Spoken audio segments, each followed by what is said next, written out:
Welcome to the Daily Insider here on Vegas Insider. I am Kevin Rogers. Good to be back. And we are with you here on Monday, April 18th, and we are ready to go. We got so much to talk about today. Dave Sharapan is going to join us coming up in just a moment. He joins us every Monday here on the Daily Insider. And also want to remind you to like and subscribe to our YouTube channel at Vegas Insider. We would greatly appreciate it. NBA playoffs, game ones are in the books. Favorites did very well. Only one underdog won outright. That was the Minnesota Timberwolves, of course, on Saturday, beating Memphis.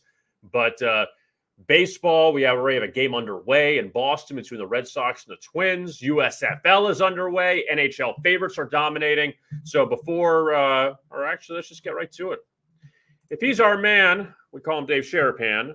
So you're honoring the Boston Red Sox today, Boston Marathon, Boston Strong, right, Dave? Yeah, that's it. That's all we're doing with this. Yeah, we had to still recovering from the Celtics and the Nets game, Kevin. That was an unbelievable basketball game. It made the whole first games of all the other series worth it just to get that one, because we saw some bad games and some bad basketball prior to the Celtics and the Nets and post Celtics and Nets. So, yeah, little Boston theme today. Plus, I got to do Bostonia versus the book right after. So I got to get dressed for that show, too.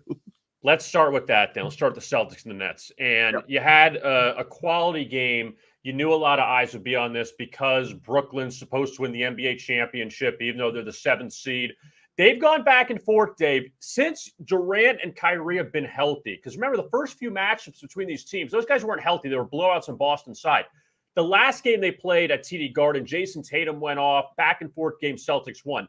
This game, Kyrie played very well. Durant played well. He shot the ball not so great. Jason Tatum had a 50-point game, but he scores the game-winning basket in the final seconds. Great job by Boston executing. No cover for the Celtics, but Brooklyn, man, you were that close to being up 1-0. Now you got to hope for the split in game 2.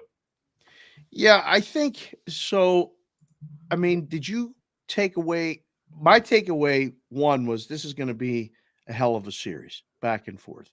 And I don't think – I mean, anything less than 6 games would be surprising. So there's no 4 game. There's no 5 game. Somebody's winning on the other guy's court, most likely. I don't think this is a homer series. And I thought the line ended up being perfect because it drew some two-way action and it drew some action on the dog on the money line. Kyrie's got to get earplugs, Kevin.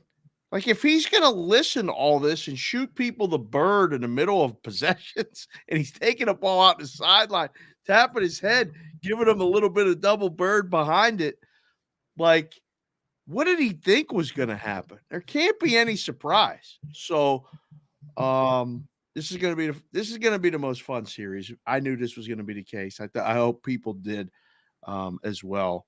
And if you haven't seen it, you're going to have to watch it. How do you bet it, though? It's tough. I mean, you might have to take the dog plus the points in every game.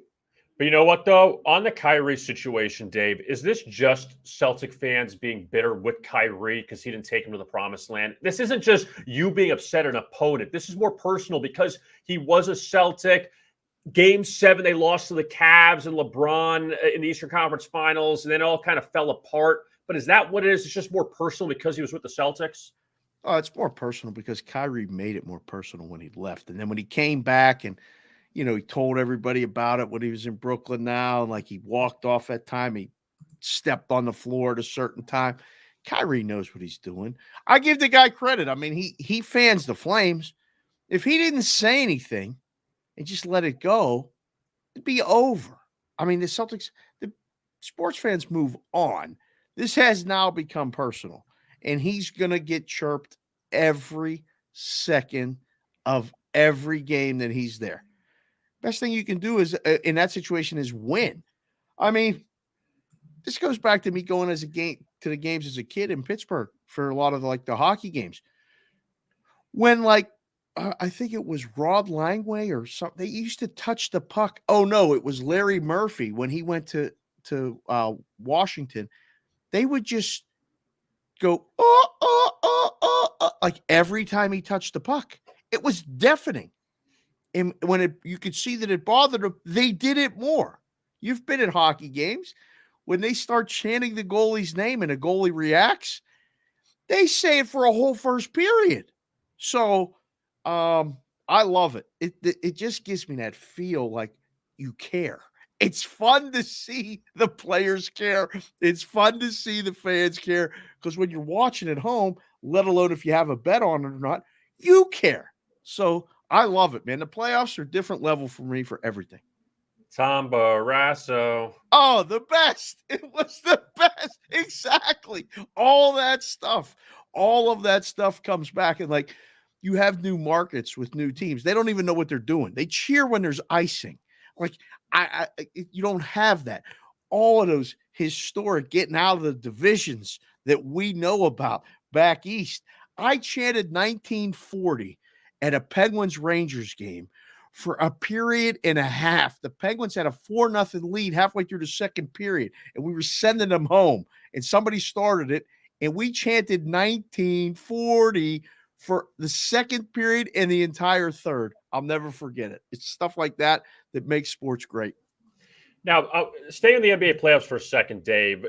We know it's a different dynamic than March Madness, the one and done, the urgency. There's no urgency necessarily in these best of 7 series. Brooklyn can win game 2. All of a sudden it's 1-1 going back to Barclays Center. But these other series, though, you see how Phoenix beat New Orleans, the Heat beat the Hawks, where the 1 seeds took care of business. That, from a book's perspective, you're getting a lot of these favorites that have covered. Now, obviously, you had the Nets and the Bulls come through as dogs in losses. Timberwolves won outright, but we're going to start seeing this a lot more, just the favorites taking care of business here in this first round. Yeah, this is one of those ones where you used to say, let's try to get it close to even. So for, there's 8 first round series, whatever, like 4 and 4. Can we get a day where, half the dogs cover? It's pretty much 75%. It feels like the favorites in the first round. So and that was pretty much what we got, right? There were 8 games, 3 dogs covered outright, or 1 outright, 3 covered. All right, that was a good week, or that was a good, first round. So I mean, there's series prices, like they get out of hand quick. Like you can't touch these other series prices, and the thing is, they're 1 injury away from like flipping, right? I mean, Miami's really probably a team, so I don't think they can lose to Atlanta. But you get that feeling like Milwaukee, they'd probably beat the Bulls, although the Bulls are going to be competitive maybe the rest of the way. Maybe they cover. But if Giannis goes down, that's done. The Bucks are done. That's how close it is in so many of these going forward. But yeah, this is the first round is a setup, Kevin, for the next round and the round after that in the NBA. You get the junk out the way, and you get 4 teams in each conference, all ideally pretty good teams. There's not too many Cinderellas that advance at this point in the NBA. You get the 4, maybe best record, highest seeds, whatever you want to call it. You get 4 good teams. And then is the book. You just put up the number and take the bets. You don't even have to move it much. Usually the numbers, what it is, the results don't change the numbers, not too much. So, yeah, first round, hand it to the bettors. And like an old bookie told me once, it's just a short-term loan, just giving you the money so you can bet more coming back later.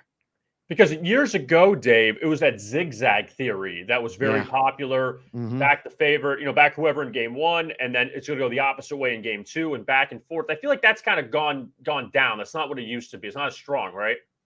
I don't think so. I mean, and you used to see it because the dogs, you felt like had a chance to win the games. Like, I don't know how many games Atlanta's going to beat Miami. Like, I mean, it's going to take every effort in the world for them to do that.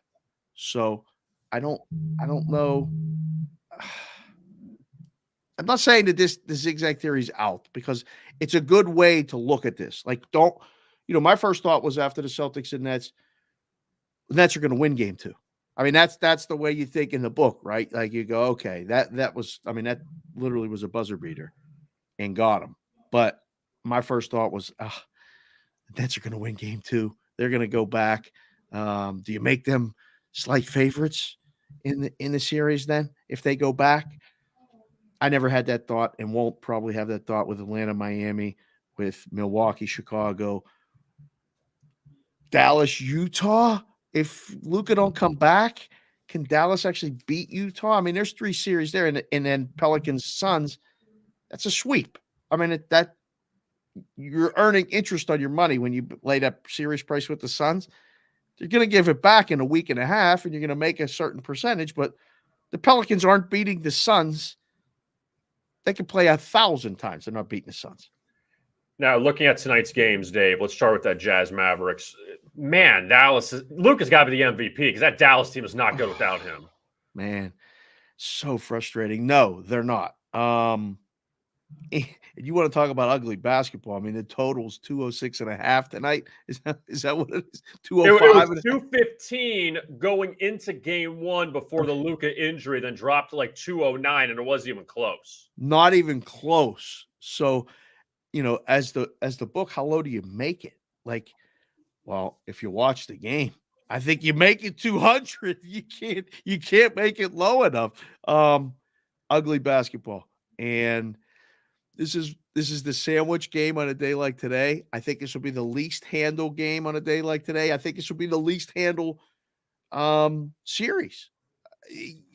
Because people will still bet the good teams like the Suns. They'll still bet them. They'll still bet Miami against Atlanta. Atlanta has a star. This is that hidden series that won't do much business. I still think the Mavericks can keep it close because I don't think the Jazz are that good of a basketball team, Kevin. Like, I don't believe the number. It fell 6 last time and you were getting 5.5. So the number's easy to make. It's the same number. And you don't have to go higher than 5.5 to get the dog money. So, I'm leaning Mavericks again. I had the Mavericks in game 1, fell 6, had 5.5. It's probably going to be close again. Don't be surprised to see the Mavericks win. A win by double digits by either team would be the most surprising thing of this basketball game. Now, I took Philadelphia Saturday. Mm-hmm. I like Toronto tonight. I know that Scotty Barnes is out. I know that Gary Trent's out. But, man, you're up to 7.5. Maxi's not scoring 38 again. I know Embiid and Harden combined for 41. They hit a bunch of free throws. Toronto's still a well-coached team. I got to think the Raptors hang this one. I know they say don't take points, thinking they're going to hang. You think they're going to win and then just take the points as insurance. But I think Toronto can hang in this one. Yeah, everything went perfect for the Sixers in game 1. And that's what I think. Like, I used to caution people that all the time at the window and, like, in the book working. Like, yeah, you can't have that happen again. Maxi's awesome.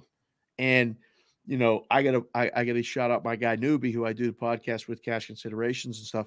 He's living there. He told me about Maxi before anybody told me about Maxi. He said, watch this kid. He's getting more minutes, and he's growing into this role that I think Sixers fans maybe saw coming. Maybe you got to give Doc credit and the rest of the front office. They saw it too, and we're able to say, all right, we got Maxi will be the third wheel with Harden and Embiid. All that being said, a Toronto in game 3 is going to be a tremendous play, no matter what happens tonight. The number 7.5 is very hard. I think if you like Toronto, Kevin, do you like under? If you like Sixers, you like over? I mean, the Sixers games have been flying over since Harden came. Number's weird to me. It's like 215. I'm like, all right, does that push me towards the under? When if it pushes me towards the under, I'm probably thinking dog like you. But I'm with you, though. I don't think the point spread matters. I think the Sixers win and cover, or the Raptors win the game. That's where I'm at with this basketball game. How do you evaluate in the playoffs, Dave? And obviously, you have injuries in this situation, but how? Like, you go to Utah, Dallas for a second. How do you evaluate the totals when you go from game to game and say, all right, is this, like you said, you dropped that Utah Dallas to 200, because they're not scoring, Luka's not there. But we talk about the point spread doesn't really move as much, but the totals I feel like move a little bit more. How do you guys deal with that from a game-to-game basis when these teams are playing the same teams over and over again? It's almost like I used to say it all the time. Are we getting lazy? Because you almost put up the same number and you don't over adjust. And I would be one of the guys in the room say, we have to over adjust. Did you see Utah, Dallas? That was a miserable basketball game. They could have played a whole fifth quarter and they were barely going to get 200. So some guys are adamant. The numbers say this is it. Put the number back up. And if the game goes that way again, they'll move it like a point or two. I'm the other way. I'm like, look, you can play that. The style of play doesn't change. It gets harder as the series goes on. You're playing the same people. You got the same matchups. If they're any, worthy opponent, they're adjusting too. And I think for me, I would adjust totals down before I would adjust totals up. But I mean, there gets to be a peak or a floor that you can only go so low. I think we've kind of reached it with Utah, Dallas, but the Toronto, Philadelphia number, I think you see that zigzag theory more with the totals now than you do on the sides. Let's put it that way, at least in the first round. So Sixers game flew over the first one. Raptors and Sixers under the second game. Now, the final game of the night, Dave, is this Nuggets-Warriors, and it's just unfortunate from the standpoint of Jokic is kind of like on an island. If he doesn't have Jamal Murray, Michael Porter, you have those guys there. This is an excellent series, but Jokic can only do so much. Steph didn't shoot the ball great in game one. He's been off for a while with that ankle injury.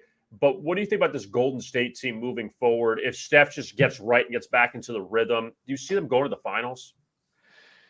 Well, they got a date with Phoenix. Whoever gets to the Western Conference Finals got a date with Phoenix. There's just no two ways about it. There's no avoiding that. I don't know if I don't feel bad for Jokic. I just don't think Denver's going to win more than one game in this series, which can only help Golden State going forward.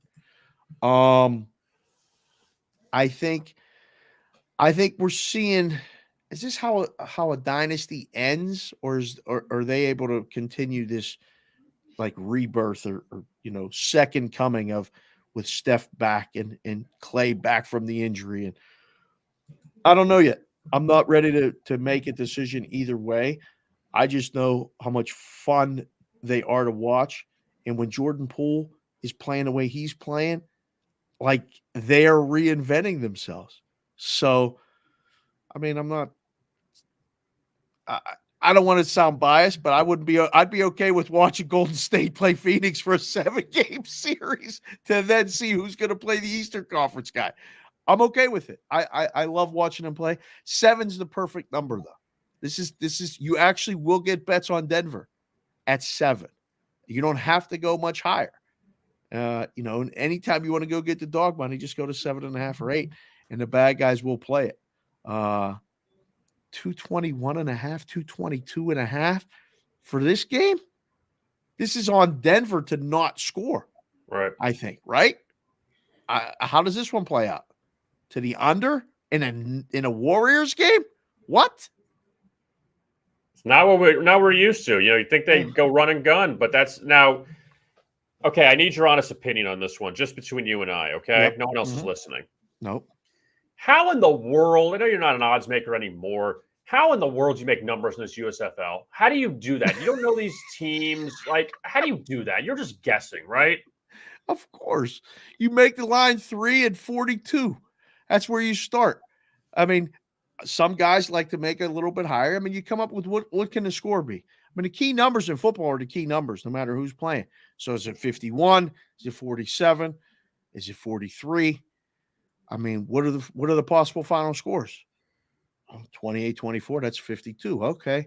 27-20, that's 47. Okay, that's 7.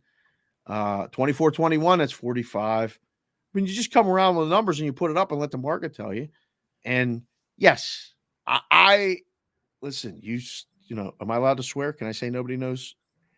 Dave, we are not on radio. You can do whatever you want here. Nobody knows shit, Kevin, and that applies especially to the USFL. You watch the games and you're like, wait a second. The uniform, I remember the uniforms. I was there. I was there the first time. I went to the Pittsburgh Mauler games in Pittsburgh. I mean, Cliff Stout was the quarterback. Mike Rozier was the running back. Where did they play at Three Rivers? They did. It was freezing cold. I went to Three Rivers in February. One game. I told my mom, never again. I'm not going. I don't care who's playing. It was too cold, and the game was boring. It was very low scoring. I mean, they didn't have offense back then. Good luck. I didn't watch 1 second of it. I didn't even want to watch the highlights. The last thing I want to focus on is the spring football league with guys I don't know about playing games in the middle of when I could be watching playoff games, meaningful games, or baseball games. So I let other people focus on the spring football right now. I'll read the box scores, I'll check the numbers, and I'll make some phone calls and say, how was the action? They'll tell me it's the same 6 people betting it, and I'll be like, okay, and then I'm good with it. Did you watch it? I watched a little Saturday night. I flipped it on. And look, I'm not impressed. The guy, whatever game I watched, was a former FIU quarterback, the guy McGow. I think it was the Seahawks. Look, man, it's minor league football. It's almost like a 4th preseason game. Clayton Thorson, that was the quarterback from Northwestern, right? He's the quarterback of the Houston Gamblers. And Shea Patterson from Michigan is on the Panthers. Like, what are we doing? Like, are we that desperate for football, I guess, Dave? That's the question. Are we that desperate to have football at this time of the year? I think so. Like, I mean, when you talk to people like in the content business, they keep making these plans and we'll talk for football. And I'm like, football is really only a couple months away. Why don't we talk now and try to get the plans ready?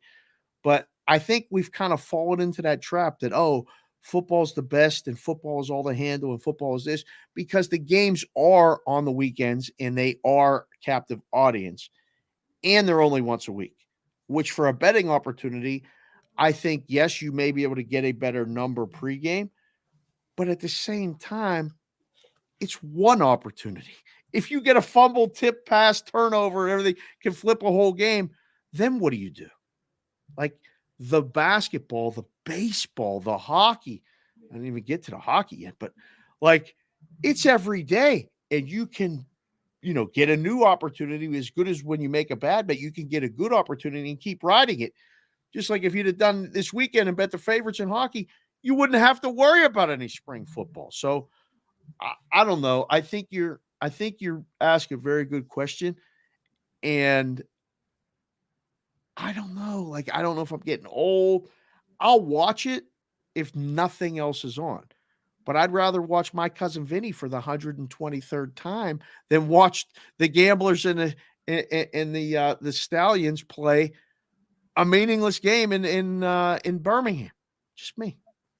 Now you bring up the hockey, 14-0, the favorites on Saturday. They go 21-0. It was something ridiculous, 21-0 over the weekend or something unbelievable. We know that there is an imbalance in this league, that Carolina plays Arizona like you have tonight. Calgary plays Chicago. You have massive favorites. The Panthers beat the Red Wings yesterday, laying 300, and they beat them by 5 goals. How do you do this as an odds maker? There's only so high you can go, but yet I think we have had like one major upset this year was Arizona beating Colorado way earlier in the season. But past that, you can't make them high enough in some of these games. You can't. And it's so funny now because you used to automatically be able to get some money back maybe on the puck line. So you would make a favorite 350 or 4, but you'd give them plus money on the puck line and you would get the sharp guys to come in and bet that. And as long as you didn't finish 1 goal, you couldn't get middled as a book. Now, look, you open up a team like Saturday night, you open up Calgary minus 400 or minus 450. It closes 650 because not only do they bet the first number, they bet the second number. You can't get a bet on the other side on teams like, tonight, Chicago. How many bets are you going to take on the Blackhawks? Carolina is at Arizona minus 400, minus 425. Can't get a bet on the other side. So as the book, you're just, okay, there's like 6 games left, 7 games. Let's just get us to the playoffs. Everything is just get to the playoffs. The last week or two of the NBA regular season, total disaster for the books. You can't win. The dogs aren't trying. The teams are tanking, and the bettors know it. Same thing's happening here. Give me either a meaningless game like Ottawa and Seattle. You put up pick'em tonight and hope somebody bets the Kraken, or because you're probably going to take bets on Ottawa. At least you got a shot. New Jersey's playing Vegas tonight. Minus 330. New Jersey can score. Right. Bet that game over. Find the totals. I tell people, listen, sometimes just bet the totals is easier. But, betting favorites is easy too in NHL right now. I heard you say on a podcast, I follow you on Twitter at Sportsbook Consig. You are a very busy man on Twitter. I saw a clip of you. I want you to expound on something you said. You talked about baseball being a grind to bet on, which, that's obvious, but I want more of your thoughts on that as far as it's early in the season. People are excited about it. There's not a lot of other things going on. You have playoffs, but it's every other day. This is the only consistent sport. Hockey's going to wrap up soon. You get to May, you get to June with baseball, you get to July. How hard is it, not for handicappers, how hard is it for odds makers to really stay on top of it? Or is it the opposite where it's easier because it's the only game in town? I think for a lot of people on both sides of the counter, the fatigue of baseball is real. And if you're not a fan and you don't enjoy the day-to-day grind of the game, you get lazy and you put up numbers and you just kind of throw it in there, and like people will just throw it in parlays because it's on, and they're losing that work that you have to put in, I think, to really have an edge. I mean, you have to know the pitchers. You have to know the lineups. You have to see where guys are hitting in the lineup. All these prop bets now, all this other stuff, it's available, and there's people out there that are doing it and stay focused on it. But then you get to that, training camp's going to start, all-star break of baseball. After that, if you make it to the all-star break, it's like making it to the three-quarter pole in a horse race. I think, you can get there, but can you get down the stretch? And I think I've seen a lot of people mailing in. I've seen a lot of guys throw their arms up and stop betting it, both professionals and the general betting public. They're like, yeah, we're going on vacation. The kids are going to get ready to go back to school. I'm just not watching it nearly as much. So I think the baseball numbers right now in April are being formulated on both sides of the counter. So I don't think there's any guys like you're riding right now. There's any teams you're riding right now. I don't think yet. But May 1st for me was always the time, all right, see how a team did. If you had 28 games in April and you were over 500, you're on my radar. If you're that far under 500, you're also on my radar to go against. Baseball betting's awesome. I love the game and I love watching it. So it was never hard for me. And I'm that one guy that was looking at who can still win the division, who's going to play who in the playoffs, always thinking of the futures in mind. I worked with a guy that we adjusted the baseball futures daily just to see if anybody else was watching. Hey, Mets are off to a pretty decent start. Let's go get some Mets money now. And let's because what's going to happen. Somebody's going to get hurt, and ain't nobody going to be betting the Mets come June. So go get that money now. One team I noticed here, Dave, the Yankees are 8-1 to the under the last 9. They got shut out by the Orioles yesterday. Baltimore scored 5 late runs, but already New York's got a couple losses, a heavy favorite. They've won back-to-back games once. I got to think that the books are happy that you're getting a lot of unders with the Yankees, since they think Yankees win and over. That would be the combination. That's not the case right now. This happens every year, Kev. I mean, the Yankees seem to start out slow, have very high expectations. As soon as it starts to heat up a little bit, that lineup gets loose, and those balls start flying out of that little bandbox they called renovated Yankee Stadium or new Yankee Stadium. There'll be a lot of overs coming in the summertime with them. But no, right now they're not hitting. Kev, they strike out a lot. And I don't like bashing managers and coaches and things like that. But I mean, I don't know who's calling the shots. I don't know. They never bunt. They never try to hit the other way. They never manufacture runs. They're about hitting home runs and about striking out. And right now, the Yankees strike out a hell of a lot. I look to any strikeout pitcher that goes against them. You want a little like daily prop? I don't think odds makers really, they take the guy's average and put it in there. But against the Yankees, there's a lot of black holes in that lineup where they strike out. They swing and miss a ton. How Joey Gallo's still playing, I have no idea.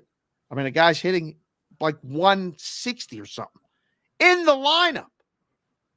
I don't get it. Oh, but it's the shift. It's the shift. How about you not strike out? Make contact, then complain about the shift. It's it. Just hit the ball. And we were just talking about this with the kids over the weekend. I said, watch these guys walk back to the dugout. They pimp walk back to the dugout after striking out because, I got my hacks in. You weren't even close to the ball. Like, put your head down and run back to the dugout with a little bit of like self-pride. It's okay to strike out now. It's okay to not even hit a foul ball. I don't understand it. If I was a batter, I would have a little more pride. I think you're starting to see pitchers. We were worried about pitchers maybe not being ahead of hitters because of the shortened spring training. Pitchers are fine. They don't even have to get in the batter's box anymore. Yep. There's too many pitchers throwing inside and hitting guys right now. Did you see Votto get hit in the head over the weekend with a breaking ball? He's the best follow on Twitter right now on social media. Joey Votto. Follow him either on Twitter or Instagram or wherever he's at. Man, he had an unbelievable tweet over the weekend. Laugh out loud funny, Kevin. Really good insight. Non-gambling related, but with that Joey Votto, did you see when the Reds played the Braves, when he had the mic on, they were talking to him during play? I think it's fantastic. I know the Cubs did that with Anthony Rizzo on Marquee last year during spring training, obviously before they traded him. Yeah. I think that's so good if these guys are willing to, for a half inning, just shoot it with the announcers instead of having like that 10 seconds in between. Like you're out in the field. I know, don't interrupt if you're making a play, but you're just standing there. I don't think there's nothing wrong with that. And he's a perfect example of it. I love it. I don't like it. I love it because, again, everything we do as parents is through the lens of our kids. And I know my kids think it's cool. And they're more likely to watch because they're like, wait a second, is he talking right now? Like, yeah. And he's saying the same stuff that we're saying in the field. Like when we're playing, I told you guys, these are grown-ups getting paid a lot of money but they're still playing baseball, and it gives them a human element in touch because nobody can relate to the money they're making. Who can make $30 billion a year? The Raiders signed Derek Carr to a 3-year extension over the weekend before. He makes $40 million a year. When you say that number to anybody, you're like, oh my God. Nothing he can do could justify. How many playoff wins does Derek Carr have? 0, right? Same as me and you. Zippity doo-dah, Bupkin. But when you put a microphone on him and they're talking like a human being, the Votto stuff was great. The next week I saw Kike Hernandez. He got like 2 plays while he was mic'd, and you heard it. And I love it. I think it's awesome. I'm good with it. Oh, it's too intrusive. Oh, it's that. Turn the channel if you don't like it. I want to see more of that and less of like the K-Rod cast. Like that no interest in that for me. Give me some more stuff on the field and on the game. I love it. Baseball is trying to get to the younger generation. You'll do that by getting these guys, not when you're pitching. It's not like saying, okay, put a mic on while the guy is pitching, but sorry, we watched baseball for a million years. They're just standing out there in the field. They're not doing anything. Come on. Right. And I think between the announcers and the announcing teams, like the producers, they know. I think you just have to have that door open to bring us in because everybody wants to come in. Everybody wants to come in. So if you let them in and give them a little bit here, a little bit there, it doesn't have to be all the time. And if you get guys mic'd up that don't want to do it live, but can give you the good clips in between. Okay, we'll take that too. But I love it. It'll make me watch that broadcast more than another broadcast because they mic up players. I'm all for it. Final thing, David, I'll let you go. Yep. Do you pay attention to the NFL draft as far as from the odds perspective? Do you think that you guys have a disadvantage? How would you go about it with the NFL draft now, since it's become more popular betting on it the last few years? Worst thing in the world that I've ever booked. I hated it. I didn't like it, not like it. I hated it. And the course of action in a lot of books we took in Vegas was like, put it up at the last minute, leave it up for a week and take it down. And the draft is here this year. I got people coming from all over the country to come in here. It's going to be a zoo. It's going to be nuts. It's going to be a complete circus here. They already shut the road down in front of the Bellagio. Now it's down to one lane. I got friends that work in that stretch. They're already taking alternate routes to and from work. One guy said, I waited 38 minutes getting out at Koval and Spring Mountain because nobody would let you make a left. Like, it's ridiculous what goes on. So from the odds perspective, there will be bets available. There will be good betting opportunities for people. I just know the books have, if they could pick one thing to not book, I think it would be the draft. It's just so information based. There's nothing. The benefit of the games is that sports, anything can happen. The draft, I guess anything can happen. There could be trades and things like that. But most of the time, people know. And I say all the time, again, nobody knows shit. With the draft, somebody knows something. It's not always fun. And when the book's like the last one to know, because you get a bet on somebody that their draft position's 4.5 under, somebody wants to come in and make a limit play, you're like, wait, who's that? Whether it's a guy that just won money at a blackjack table and likes the guy's last name, or it's somebody in his inner circle or somebody that knows somebody in his inner circle and knows he's getting drafted. From the book's perspective, you don't know anything. So it's tough. It's another probably reason 1.4 million why I'm glad I'm not in a risk room. When this draft starts next week, I don't have to worry about it. I can kind of just look at it from afar. That was like the Brady stuff, right? When he came back, somebody knew something. They put money on the Buccaneers at the higher odds to win the Super Bowl. Yeah. Yeah. And that happens. That's sometimes I say it all the time, like, whether you're betting or whether you're booking, sometimes you get them, sometimes you get got. Sometimes you're the windshield, sometimes you're the bug. Either way it happens. But in the draft, I used to call it a loss leader, Kev.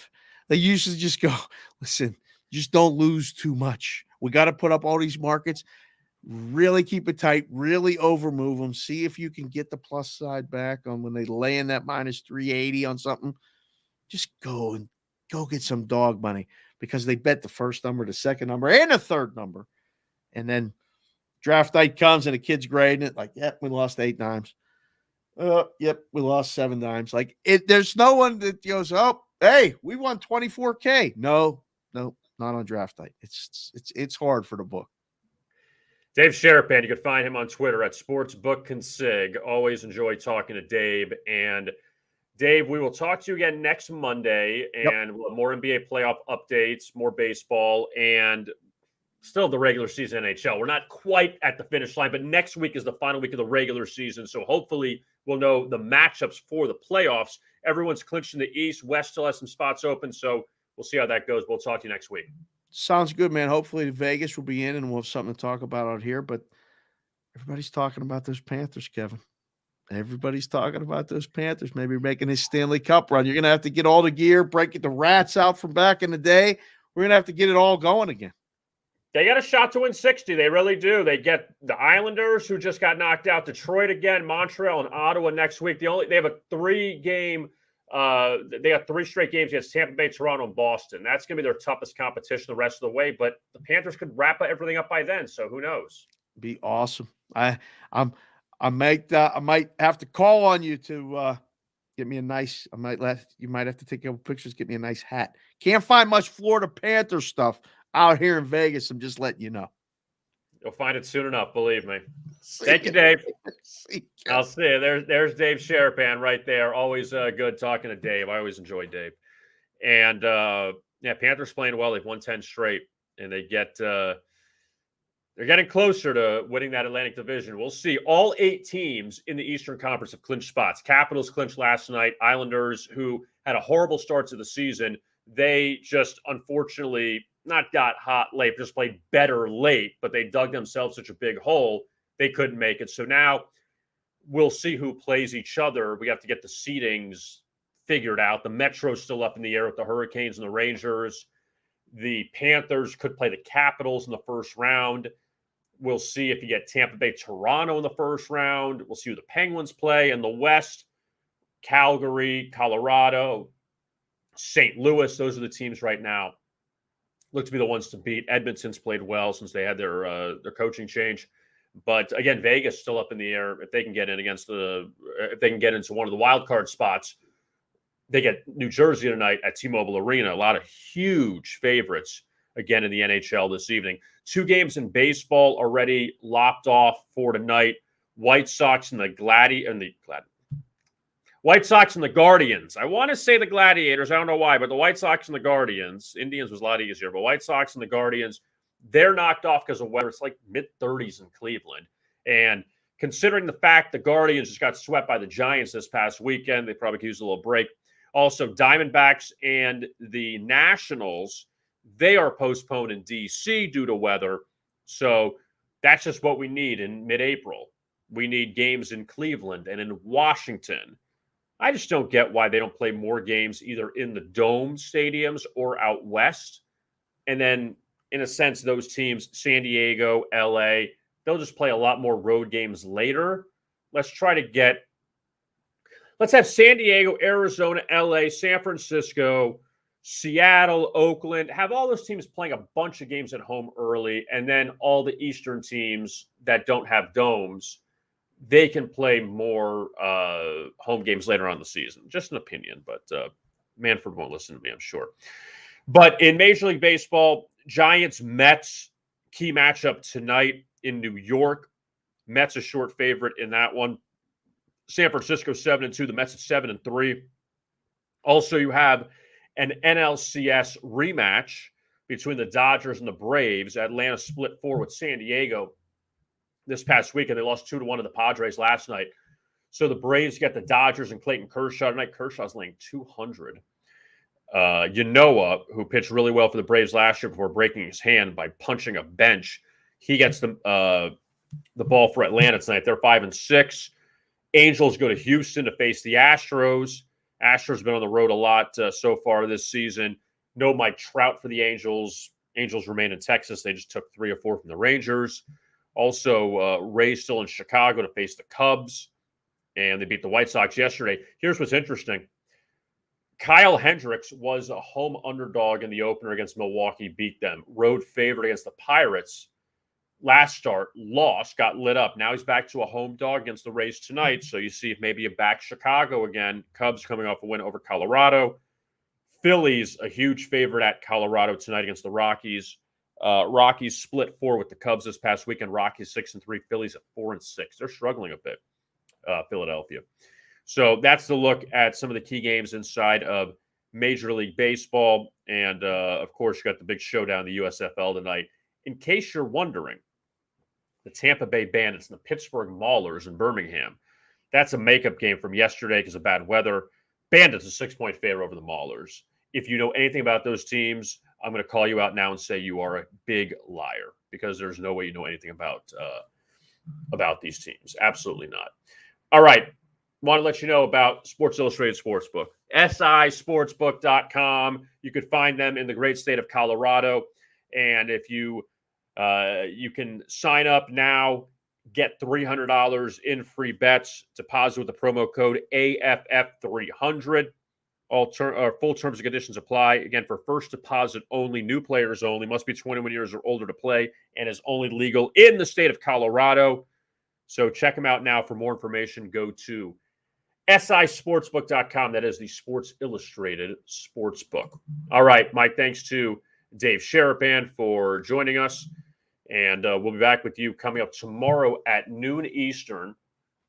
We'll look back at tonight's games in the NBA. Also look ahead to tomorrow. You have 3 games. Heat and the Hawks, game 2 in Miami. Heat up 1-0. Game 2 between Minnesota and Memphis. Another high total there between those teams. The Timberwolves won the first game over the Grizzlies. And then the Suns and the Pelicans, game 2. Phoenix won game 1 last night. So the Suns look to go up 2-0 there. They're a heavy favorite again tomorrow night. So that is the look at what is going on for the NBA. Full slate of baseball tomorrow. A lot of hockey as well. Still 10, 11 days left in the regular season for the NHL before we move on to the playoffs May 2nd. Again, my thanks to Dave Sharapan for joining us. I am Kevin Rogers. Thanks a lot for watching. Don't forget to like and subscribe to our YouTube channel at Vegas Insider. We greatly appreciate it. We'll talk to you again on Tuesday at noon Eastern. And as always, best of luck with your bets.